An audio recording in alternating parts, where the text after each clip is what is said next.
Welcome to Gen Z Hoops, the Gen Z basketball, coaching, and sports business show. On this podcast, you'll learn from professional players, coaches, and executives from all over the world and see the court in a brand new way. And now, joining you courtside, your Gen Z host, John Hartofilis. Joe, my man, what's going on? I'm great, bro. Good to be here. Happy to see you. Everything's cool. Awesome having you on. I mean, when you reached out, I was just so excited, right? I mean, it's great how this basketball world kind of, works and plays together, right? Everyone kind of knowing each other and it all coming full circle. So awesome having you on. I mean, obviously looking up your story, really, really cool on the transitions you've made and everywhere you've kind of played. Really can't wait to just kind of dive right into it. Cool, man. Yeah, me too. I'm excited. Let's get to it.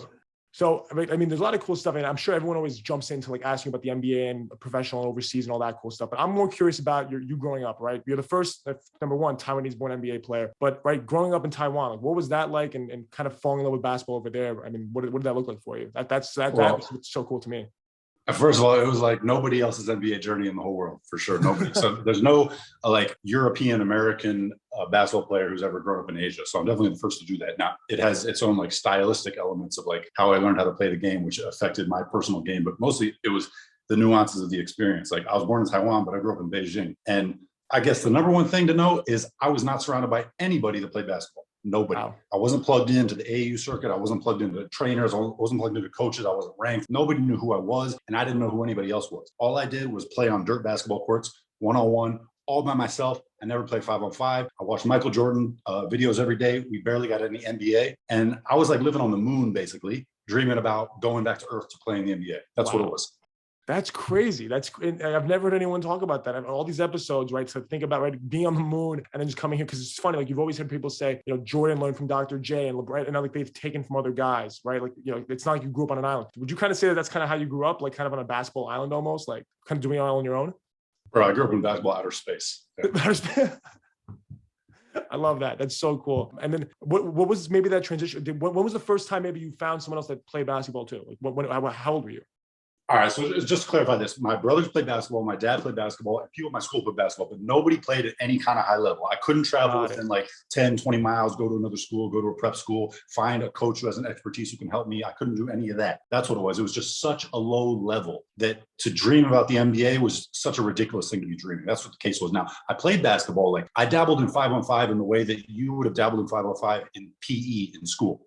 Like that's how I played 5-on-5 growing up. And it was frustrating because I knew that I needed something like 100x more on a daily basis competitive wise. And I was never going to get it. So that was really frustrating.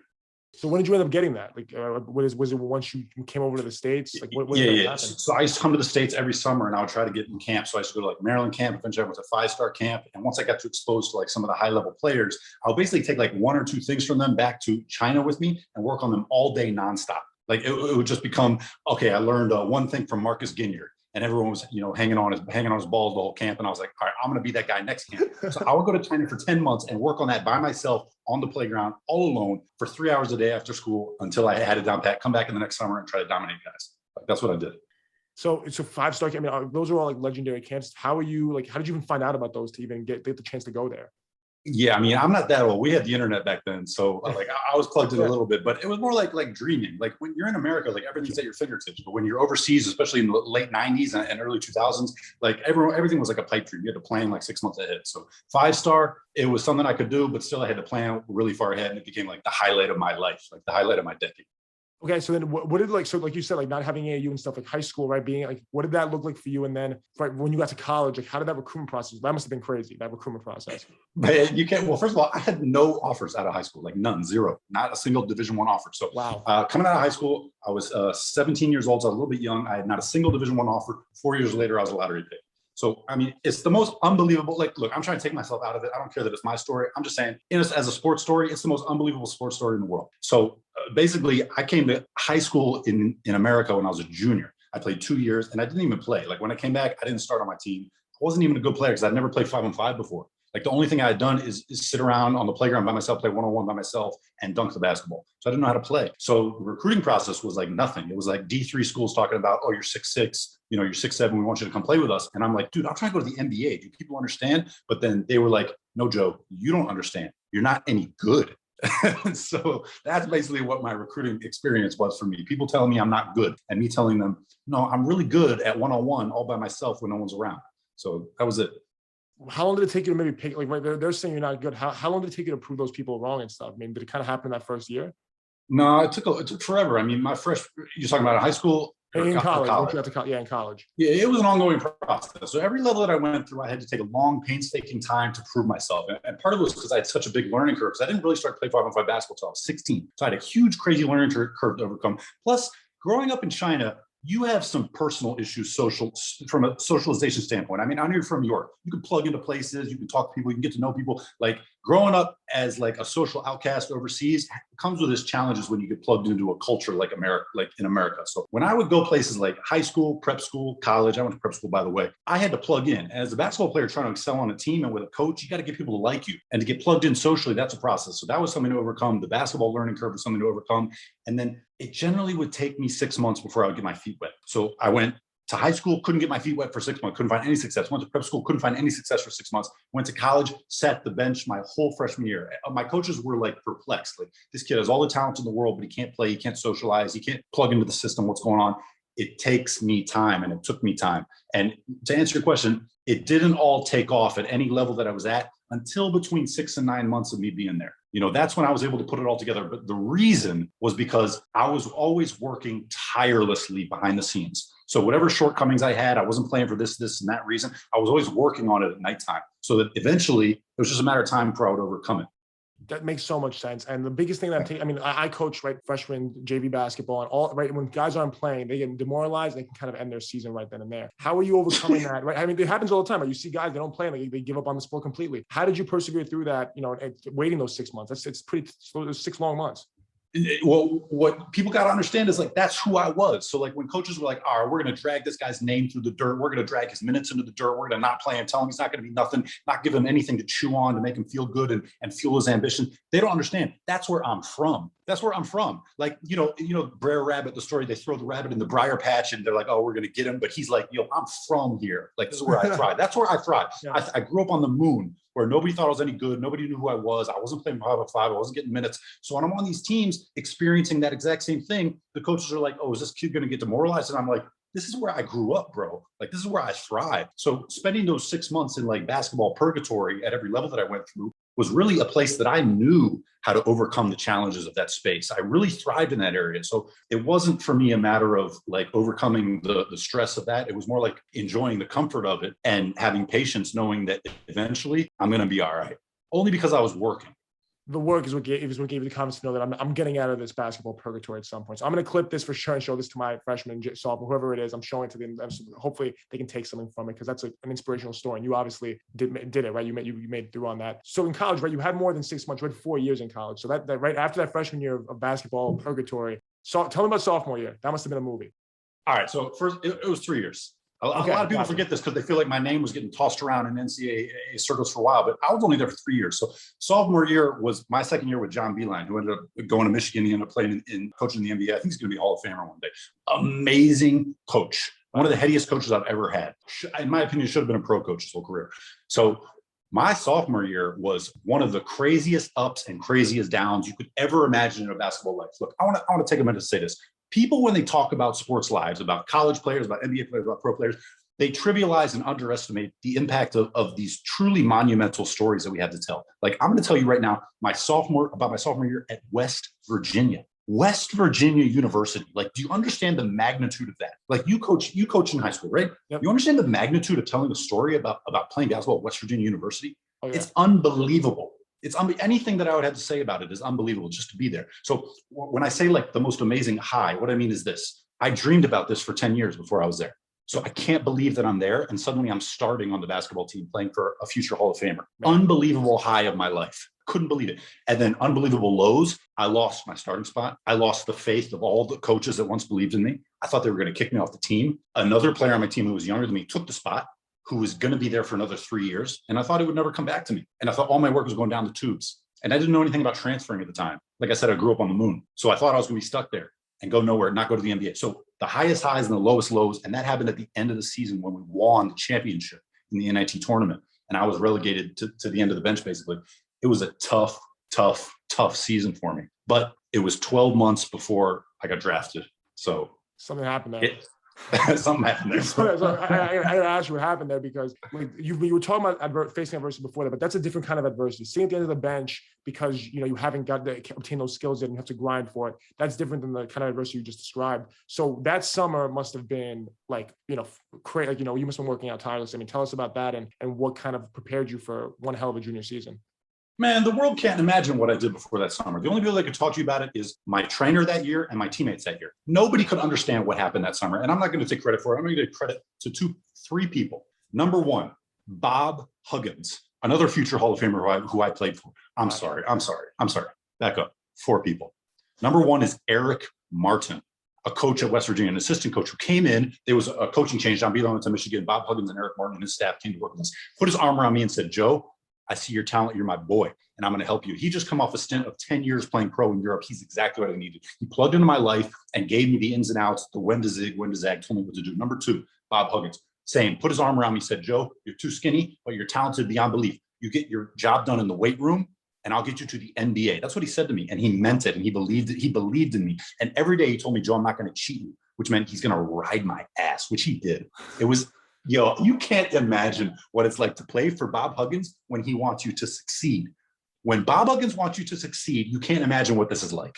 It's what you imagine about Bob Huggins, but multiply it by 10 because he rides you. He won't let you cheat yourself. Okay, so those are the two people. The third person, unfortunately, is someone who recently passed away, which is my trainer at the time. And he took me through the ins and outs of what Bob Huggins wanted from me, which was to put on weight and get strong. See, he had just coached Jason Maxiel. He just coached Kenyon Martin. He'd gotten these guys to the NBA, turned them into battle toads, turned them into monsters. And he said, Joe, you're next. Okay, so he took my trainer aside, took me aside, and we said, this is the program, this is what we're doing. I gained 25 pounds. I became an animal. Only my teammates could attest to what happened. And the fourth person was basically my workout buddy at the time, which was Joe Mazzulla, who's now on the coaching staff with the Boston Celtics. Now, Joe Mazzulla is a tremendous professional right now. He's clean cut. He knows the ins and outs of the business. He's going to be a great coach someday. But back then, Joe Mazzulla was nothing short of an absolute savage from another planet.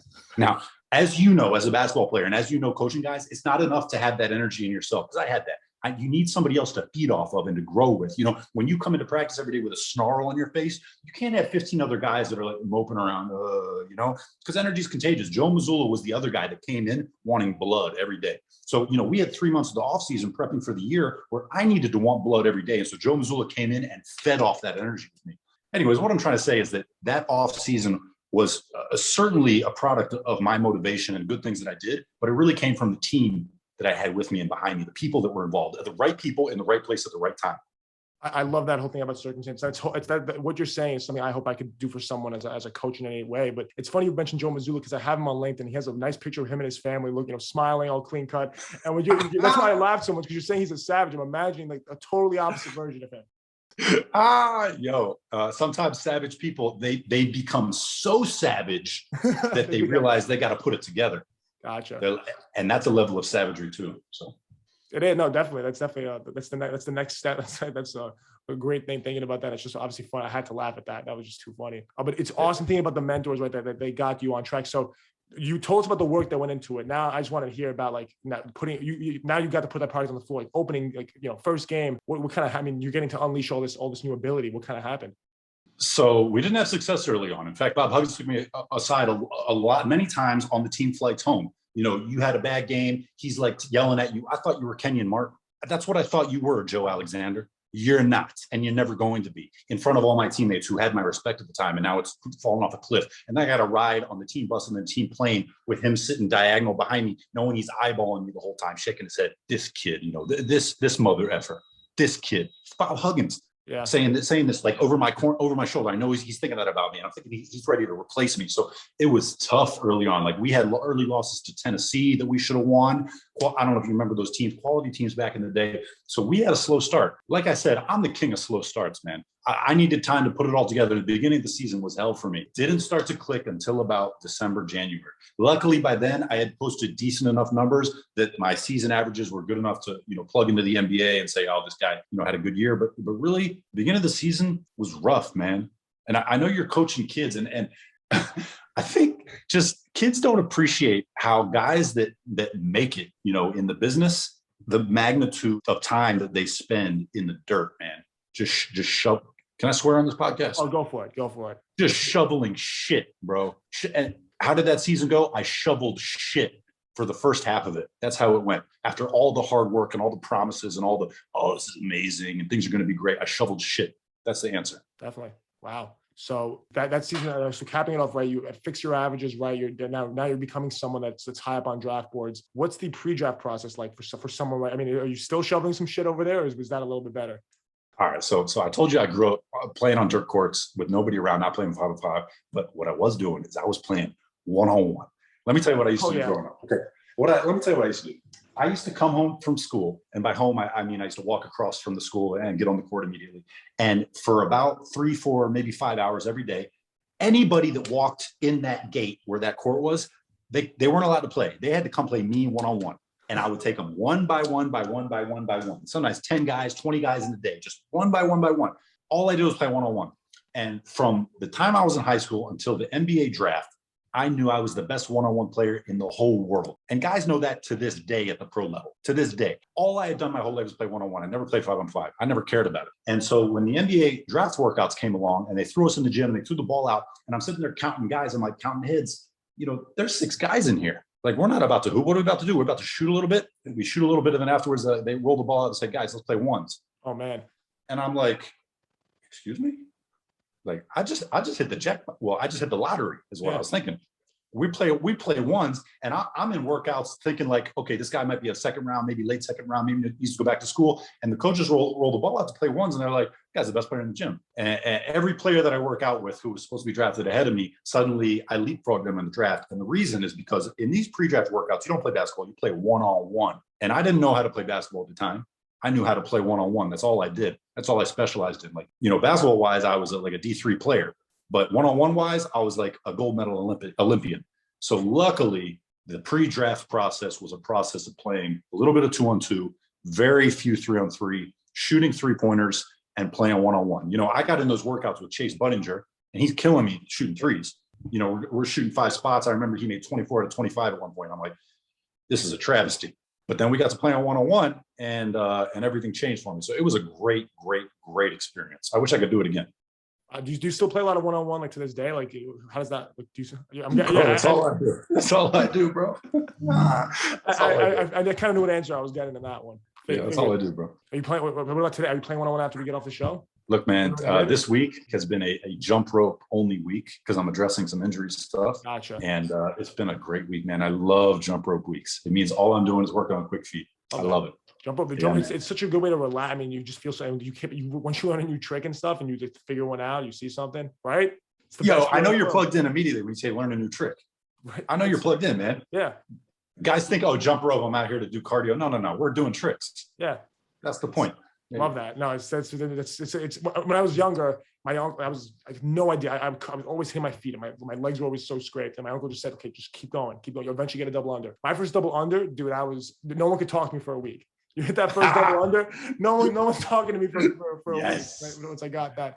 So it's awesome thinking about that. And right, I mean, thinking like that feeling, right? Like that feeling of accomplishment. And during this pre-draft process, right, I'm guessing you're feeling that, right? Every step of the way, right? You're traveling to these cities, you're dominating these one-on-one games, you're seeing yourself jump.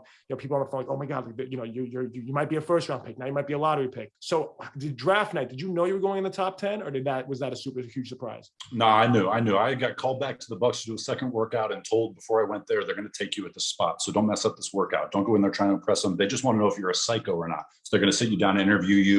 And if you come out clean from that, they're going to take you. You might shoot a few jumpers. That's it. So they were number 8. So I knew that. But what I really thought I was going to go number 6 to the Knicks. But I'll tell you, my whole life would have changed if I did that. But I screwed that one up. See, I went back for a second workout with them also. There were only 2 teams that I went back twice. One was for the Knicks, one for the Bucks. Same situation at number 6, who Gallinari went at that spot. They were like, Joe, this is your spot. They want to take you back to make sure you're not crazy. They put me through a small workout. And unfortunately, to be honest, I wasn't ready for it. In terms of, I went to the Bucks and I realized they're going to take me. I just got to shoot a few jump shots. I went to the Knicks. It wasn't the case. They brought other guys in. We competed, and I had stayed up late. I just wasn't ready. It was already a grueling schedule because you're traveling all the time, team to team, and it didn't look good. And I think that if I wouldn't have botched that workout, I would have gone 6th. But I knew I was going in the top 10. Which, dude, do you know what it's like to go to bed knowing you're going to the top? That's crazy. Like, That's crazy. yo, And you're I didn't used to care. dirt roads and you're used to dirt courts in Taiwan. That's wild. Exactly, bro. Yeah, that's insane. So you wake up in the morning, you're going top 10. It ends up happening at the draft lottery, the whole thing, right? The shaking the commissioner's hand. Like, I mean, now you see it like it's kind of like so what we wearing on the whole, like, everyone's got the suits on draft night, shaking the commissioner's hand, interviews, everyone's crying. Like, how did the night go for you? Like the night itself. So happened. So you try to pretend like you've been there before because everyone's giving off that vibe, and you're trying to go, oh yeah, whatever. Someone's coming in here tailoring my suit. They got these beautiful women like doing the suits. They're like touching you and like, oh, we're gonna extend the arm length here and do this, and they're ordering you all this stuff, and you're in luxury places, and also you're meeting people that are huge names in the NBA you never thought you'd meet in your life, and you got to act casual about the whole thing because there's someone around every corner. David Stern's over here, and your parents are wigging out, and you're like, yo, be cool, whatever. But the whole thing is surreal. And maybe the most surreal part is you got to act like you've been there before and you never have. That was part of the crazy part to me. I got to stand on stage, pose into this picture. And meanwhile, I want to swivel my head, like looking at these guys next to me because I can't believe that I'm there. And, but at the same time, another part of me and the reason that I'm there is going, I got to kill these guys. That's the other part of it is that, I had just come off a stint in college, like I told you, with that energy that Joe Mazzulla was helping me feed off of, that I was like, I don't care who's on the court. I don't care who's in front of me. I don't want to play. I don't want to be friends. I don't want to do nothing. I don't want to go home and sleep. I want to hoop and I want to cut throats. And so since that energy had been fostered and built upon for so many months, actually so many years really, but really came to a crescendo after so many months, when I was in the NBA draft, even though my head was on a swivel, a little bit starstruck, that was probably my predominant feeling and emotion was, I need to get on the court with these guys and get out of this suit. I'm sick of smiling. I'm sick of shaking hands and smiling for pictures. I'm ready to get going. That's kind of where I was at with it. And we had little windows where we could do that because guys were working out during the draft weekend. Like, me and Russell Westbrook, we had to go to a gym to do a workout. Me and Kevin Love and Russ, we went to do workouts with trainers because you're trying to stay sharp.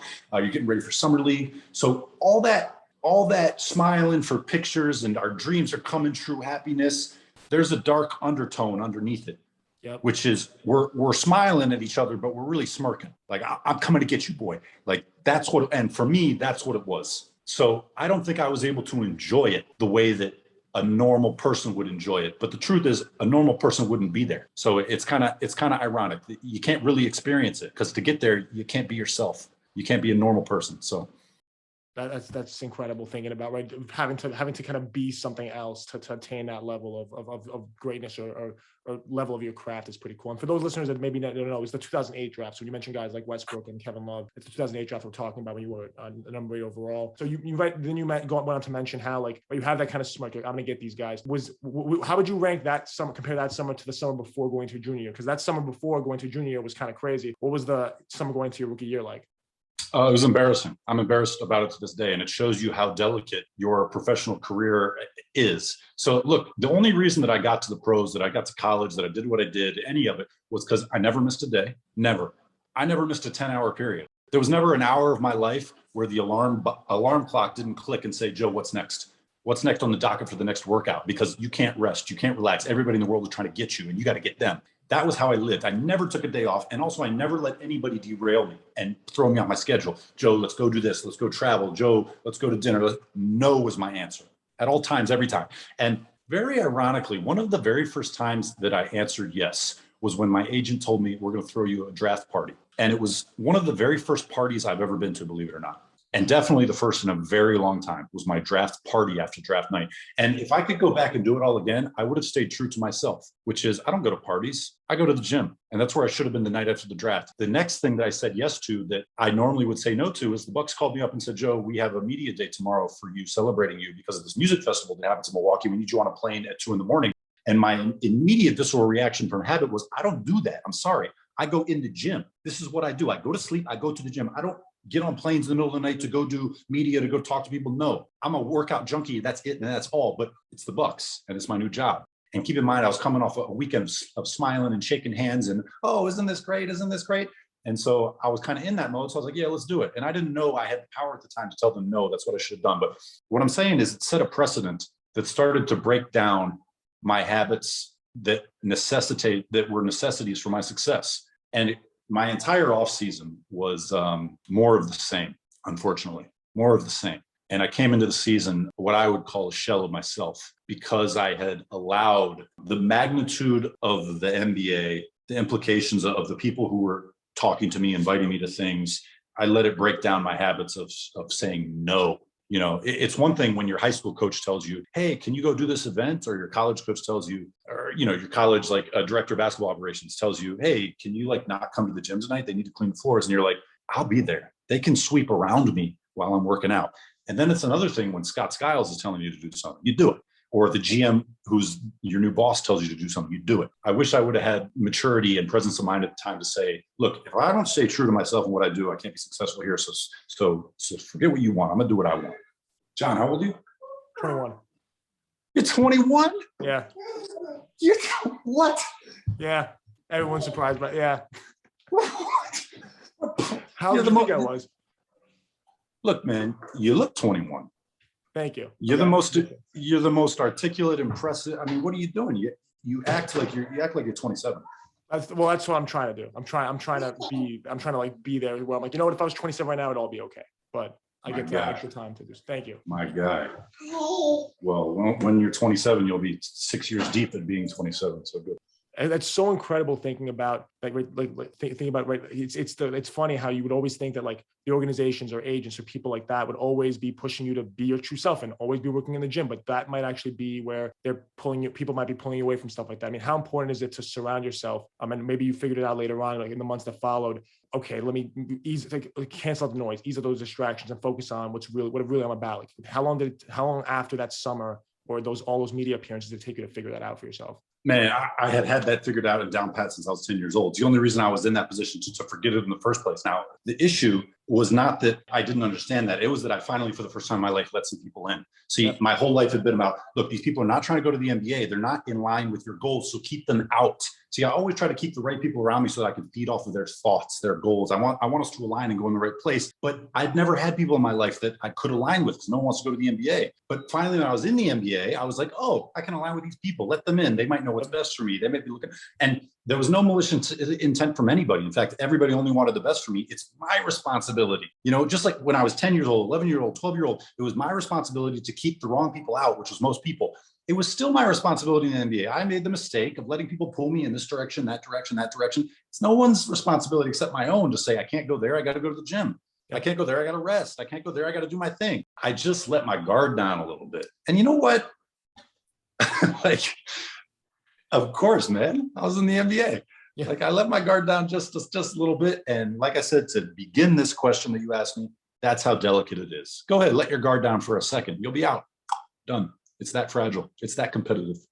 Wow, that's incredible. It's definitely a great message to those people, right? Staying focused, staying on that path. I saw this one video. I mean, you still like maybe some fun or you were able to stay some focused. I saw the video of your dunk contest tryout, right? I saw that on Twitter, this video of you. Well, talk about some of maybe those high moments where, you know, you were having fun with that. All right, so I was having fun, but it was a little embarrassing. It's definitely embarrassing looking back on it, especially my hair at the time, man. I was just young, and to be honest, I was so stressed at the time that I couldn't, put one foot in front of the other. I was in the NBA. I was trying to deal with, the biggest thing I was trying to deal with was life on my own. You don't understand, but when you're in college, you are catered to, man. You have everything lined up schedule-wise, taken care of, from food to class to your daily schedule. It's all lined up for your housing, everything. And also you have people in place, roommates, teammates, coaches, everybody. But then suddenly you go to the pros, you're out on your own, man. And of course you could choose to bring a team with you, bring people in you that can manage things. And you can bring the same people from college, but I wasn't aware of any of that enough to actually do it. So none of it fell into place. I was kind of on my own. And so I was having a tough time where I was very stressed. So even when the dunk contest thing came along, it was a dream come true for me, man. You want to be in the dunk contest? Like, of course, I worked my whole life for this. Like, all I do is work on jumping and plyometrics. And I'm an elite athlete right now. I want to be in the NBA dunk contest. But I was so stressed at the time because I was like, I'm trying to get it done on the court. So we're filming these commercials. And to be honest, I was hearing people whisper around the practice facility and around the NBA, around the league, like, what's Joe Alexander, this lottery pick, doing, playing the guitar on these commercials, trying to get in the dunk contest. He was working on his game and focusing on that. And I agreed with them at the time. But this was another one of those cases where I was like, the NBA is telling me like it's dunk contest time. And I didn't feel like, I was too young at the time to feel like I could assert myself in those situations. It's kind of like being a freshman on the basketball team. Like they tell you, be here at this time. And you're like, what can I do? Fight it? That's what I felt like in the NBA. Like for the dunk contest, the same situation. So I was trying to enjoy it, but to be honest, I was too stressed out at the time because my season wasn't going well. That I couldn't really enjoy it. Looking back, I wish I would have been in it because I would have won it. I would have taken that trophy home, no question about it. It kind of was. It's not you're spoiling because it would have happened 13. But what would that like? What would you have prepared for it? Like what kind of would have been your go-to? You know what? I was prepared. I had all my dunks. One dunk to win it. What's that dunk to win it? I had all my dunks set up already. What were they? I was going to do an alley-oop, windmill, honey dip, which nobody's ever seen before. Oh yeah, especially back then. No one had ever seen before. And I was going to do between the legs, behind the back, which no one had done. Like now, you can watch Team Flight Brothers do that kind of stuff. You can watch like Killian do that kind of stuff. Because dunking has become something that's departed from basketball. It's a new art. But back then, nobody was doing that stuff. And I was going to dunk from the free throw line off of 2 steps. No way. From like 2 steps. You had like the 3-point line at that point? Started the 3-point line with my toes on the 3-point line. I was going to take one, boom, dunk from the free throw line, which I can do. I can't do it now. I'm 35 years old, but then I could do it. Nobody had ever seen anything like that before. I'm going to take 2 steps. I'm going to take home that trophy. Anyways, what good does it do to talk about it? Except I like to smile in my life, and to think about it makes me smile. So that's it. Well, so how many dunk contests have you been in since then? Any overseas? Or None. You just keep it to yourself. I carry with me the bitterness of not being. I mean, what I'm going to not be in the NBA dunk contest, then I'm going to go be in some dunk contest somewhere else. I don't care anymore. From then, I was content to just throw it down on guys' heads. That's it. You guys know I can jump in the story. You know? That's a very Westbrook quote. He's like, I don't dunk. I dunk on people, not on dunk. Yeah, I dunk on people, man. I dunk on people. That's it. That's what I do. If you haven't seen, just type in Joe Alexander, just type in Joe Alexander dunk poster, whatever. It'll come up on. They'll see 10 videos on YouTube of it. So I'll tell you what, in the dark behind the curtain lurks all the real highlights that nobody will ever see. They exist in my mind and in the mind of the defenders who are like this and guys in practice. It all went down in practice. Look, I used to have a whiteboard on my teams. And I used to write guys' names. And by the end of the season, I wanted everybody's name to be on that whiteboard with a little tally mark next to them, how many times I dunked on them in practice. That's what I did. Practice was where I dunked on guys' heads. And they knew every day coming into practice, I better get out of Joe's way. So that's cool. So see, it's funny. You were talking about how like the Bucks couldn't know you were a psychopath, but like if they knew about that, maybe they wouldn't thought you were just like something from like the Joker or from Batman, like tallying how many guys you dunked on. It's pretty crazy, but it's funny. Like that, it's funny and it works. So it's pretty cool thinking about that. I think his character in Batman like tallied every time he did something. So similar thing. I'm not sure if you're familiar with that. But really cool thinking about, dunking on people at practice, all that stuff. What was so obviously I would imagine it happened in practice a lot, but in game, what was your greatest in-game dunking game or on someone? My greatest in-game dunk, I don't know if there's any footage of it. It was in the D League when we were playing against Austin, who we had a rivalry with. We used to everyone came out for blood when we played against Austin. I was playing for Texas for the team in Dallas. We had great teams. So the NBA teams, when they were anticipating that game, they would send guys down. Austin would send down Danny Green. They would send down like 3 guys for no reason, just to beat us. There was a time where we were competing for a playoff spot and we just needed 1 win to get in, and they were already out. They weren't even in contention, and they sent down 4 guys. That's wild.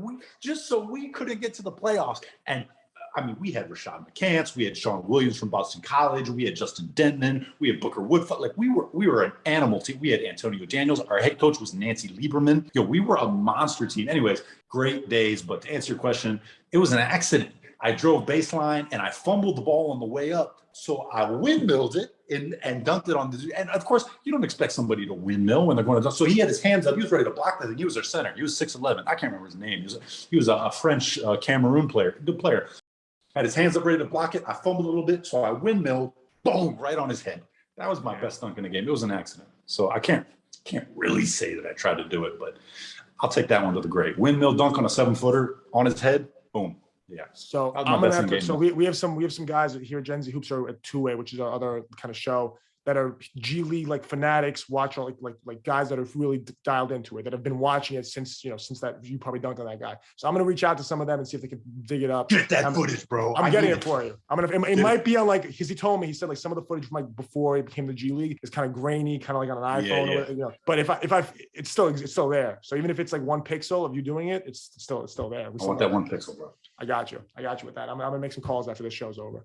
Okay, so I was thinking about all these crazy dunks. Like, I haven't seen it, but I'm just imagining in my head, and it looks beautiful. It just right. The imagination, right, is awesome in that sense. But right, we talk about the NBA. We're talking about a lot of those dunks. I mean, one of the things that I think would be super monumental to your life would be that transition going from the NBA to life overseas. And right, you would already. It's funny. I mean, for you, did you even see it like that because you grew up overseas? Like, you grew up in playing on dirt courts. Like, did you even see it as going overseas? Or did you see it as kind of going, back to maybe what you were familiar with?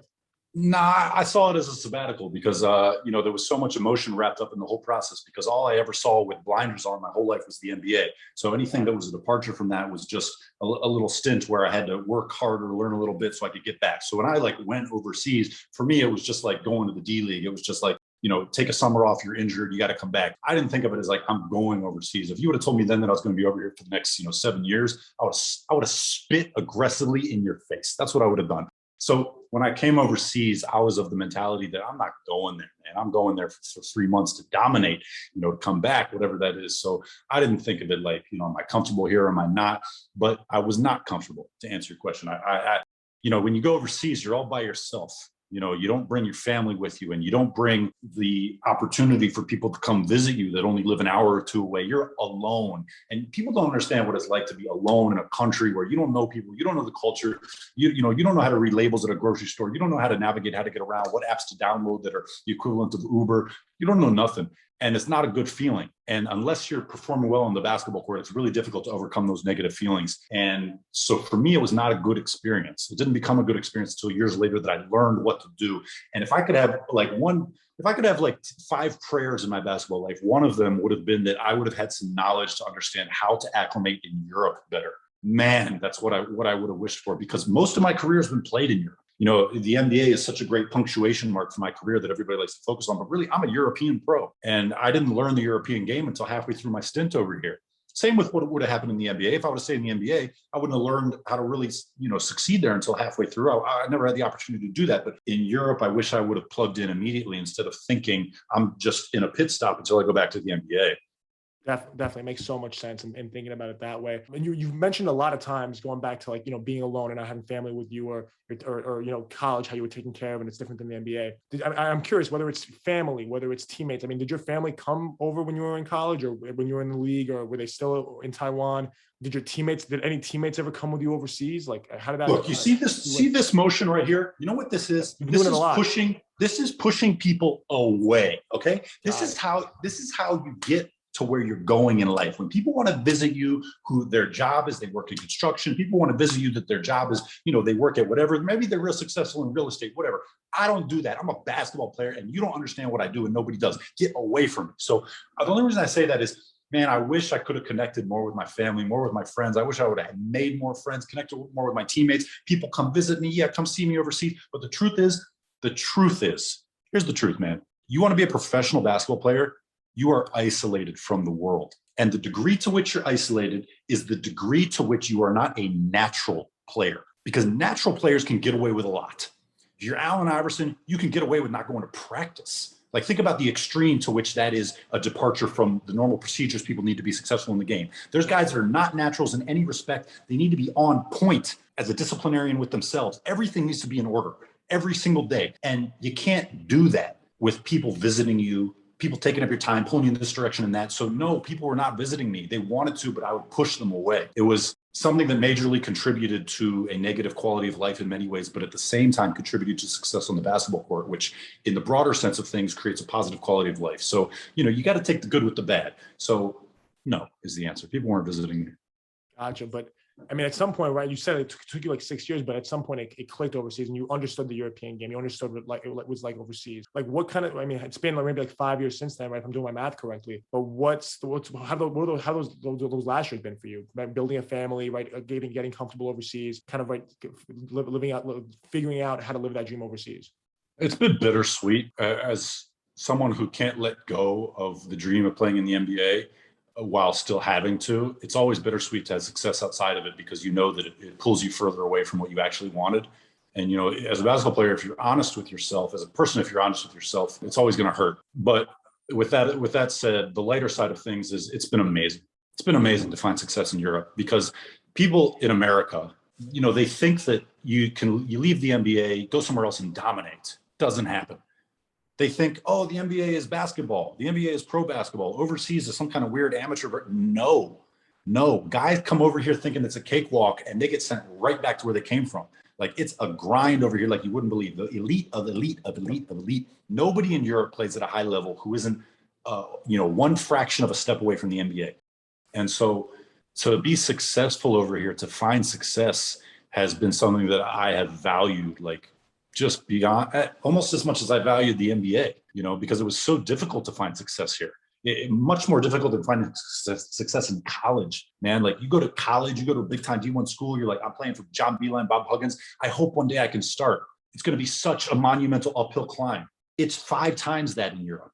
5 times that. It was so difficult and at the same time so rewarding. That's the best way to sum it up. I love it, right? The biggest way, so difficult but so rewarding. It really paints a picture of how this all kind of played out for you. Recently, I've seen you, right? You've been taking a huge presence on YouTube, right? You started this YouTube channel. Can you tell me a little bit about that and kind of how you're kind of? I see you smile, right? What's happening there? I mean, everyone's asking me about it like I'm doing something. Like, I'm not doing something. Like I just talk. Like, basically, I just put a camera in the corner and, like, every once in a while I just go click it on and I talk. Like, that's it. Like, I love to talk about hoops, but not the kind of hoops that people are used to hearing about. Like, I don't talk about hoops like, okay, let's go into so-and-so's living room. We're going to play little video games and debate about who the GOAT is. Like, I hate talking that kind of hoops. No problem. Most people like that stuff. My teammates all like that stuff. I don't participate. Like, I have a beer and I go home. Like, I talk about hoops in a different way. I talk about what kind of skills and habits do you need in life to be a successful professional basketball player outside of the court. That's what I like to talk about. And when I call my buddies up, my friends, and I'm like, hey, let's talk about basketball, they know what we're going to get into. They know we're going to talk about the soup of life as it relates to the game. I'm going to tell them, hey, man, I'm renting this apartment that has space in the living room so I can put mats down and jump rope. And it's only 500 meters from the gym. See, I'm using meters. I've been here a while. It's 500 meters from the gym, bro. And so I got to connect with so-and-so from the city to make sure I can use the gym to do that. I can get my jump rope done here. Like, that's the kind of logistics of the life of basketball that I like to discuss, and even much more into the technical details and the nuances of it. And so I put this camera in the corner and I was like, you know what? If I was a young kid trying to play professional basketball, that's the stuff I need to hear. I don't need to hear people sitting on the couch debating about who's better, LeBron or Michael Jordan. I don't need that garbage in my life. I needed someone to talk about the stuff that I know after a decade and a half of playing professional basketball. So I was like, somebody out there somewhere in the world, some kid who was just like me, that's grown up on another planet of basketball, doesn't have access, doesn't have nobody. They want to learn this stuff and they need to. And I was like, what's it to me? I just push play and put it on the internet. It's nothing to me. So I was like, I'm a basketball purist, man. I love the game. I've been a junkie my whole life. Like, I haven't been about nothing except basketball. So I was like, man, I'm 35. I got some spare time. I can give back a little bit. And already some people have reached out to me and been like, man, this helps. Like, tell me this, tell me that, tell me that. And I'm like, yeah, no problem. Like, I don't got to write no scripts. I can spit all this off the dome. Like, I know it like the back of my hand. So let's do it. So it's been really fun. And so yeah, I've been posting it to YouTube. It's been rewarding. I like it. I'm going to keep going. I posted like 30 videos in a month. I just started and I'm like, man, I can post like 500 of these. Really, my only hope, I want some kids to contact me in 5-10 years and be like, bro, I'm about to get drafted. And this started 10 years ago when I started watching your stuff. Like, that's what I want. Because when I was a kid, that's what I wanted. I was dying for somebody to help me. And there was no YouTube. There was no nothing. You're being the role model you wish you had. That's a quote I've heard often, right? Be the person you wish you had when you were younger. So you're kind of doing that for the next generation. Wrapping things up, what's one thing you would I mean, outside of the video, right, you're doing more than one thing. You're doing 500, as you said, 500 videos, hopefully, to help like a 6-year-old, 7-year-old in Taiwan who's made, dunking on, maybe he's a couple of years old. What was your first dunk, by the way? Just quick side note. When was your first dunk? Sophomore year, I was 6'3".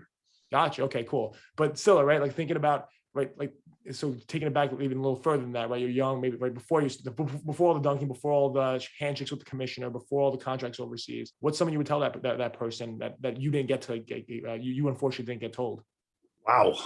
Like I said, I could make 500 videos an hour each talking about this stuff. So to find a magic bullet is very difficult. And that's one thing I try to tell people is that I'm not here to teach magic bullets. I'm teaching you tools in your tool belts. And often I'll teach you one thing and then it's exact opposite and express the necessity of both sides. The dichotomy that exists between them and the need for having both and having the discernment to know which to pull out at what time. The whole landscape is complicated and nuanced. And that's what becoming a master is abstaining from the temptation to look for magic bullets. But I only say that with this. I only say that as a caveat because I'm about to tell you the magic bullet. So kind of ironic, but if I'm a kid and I need to learn one thing to get on my path to the NBA, it's this: challenge yourself every day as much as humanly possible. That's the magic bullet. Challenge yourself. And I know that sounds shallow and something that you've heard before. You know, most kids have heard all the information that they need to hear before. They just haven't let it hit them at a visceral level because they need to hear it in conjunction with experience. And the two sort of mold together and grow organically until you really get something and digest it. You know, as a very, very, very rudimentary starting platform, I would say get in the habit of challenging yourself every day. Don't let yourself get off the hook. Like when I said Bob Huggins put his arm around me and said, I'm not going to let you off the hook. I'm going to come at you every day and make sure you're the best player. You got to be that Bob Huggins for yourself every day. You got to go into every day saying, I'm going to challenge myself. I can certainly say that's something that I did every day, a habit that really encompassed like my everyday experience in my whole life. It's the reason that I went anywhere in basketball. So if a kid wanted a magic bullet, that's what I would say. If they want something more than a magic bullet, then tap into my channel, I guess. I don't know.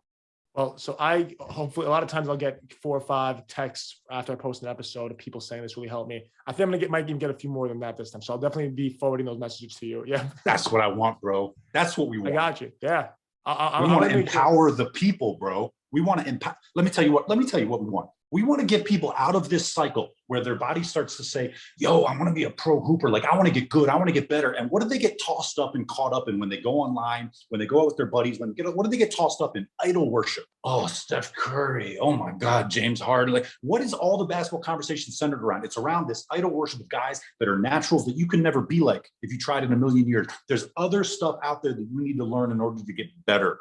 And if you can just get all the mainstream basketball nonsense out of your head, the only way to do that is to get in touch with real pros that actually did it. Like, that's what you got to do. And you got to have people that are willing to and able to articulate what they did. They aren't naturals, because naturals can't articulate it. Anyways, that's what we're doing here, man. That's how you really help guys. Thanks for listening to Gen Z Hoops. Make sure to follow, like, and subscribe on Instagram, LinkedIn, and all major social media platforms at Gen Z Hoops. You can tune in and subscribe on Apple Podcasts, Spotify, YouTube, and every other podcast platform on the planet. Get ready for the next episode.